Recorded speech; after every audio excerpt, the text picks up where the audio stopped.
manday ka? Kumusta ang trabaho? Ako'y bad news lagi. Kasi ba, Diyos? Diling ko, dali.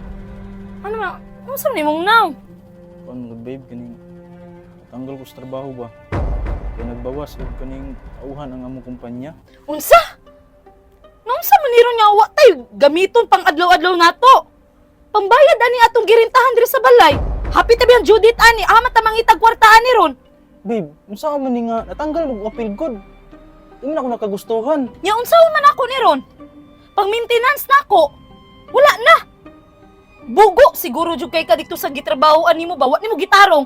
Kung gitarong pa lang nimo di ka maapil og tanggal. Ay, grabe sad ka oy. Gibuhat yun ako tanan babe, pero natanggal gihapon ko. Wa jud ka. Bugo jud kay ka ba? Di ba ni anak ka sa ko nga manager ka anang trabahoan nimo? Yang ano na apil maka sa natanggal? Mas maayo aning magbulag na lang ta. Kay di nimo mahatag ako mga gusto. Babe. Babe,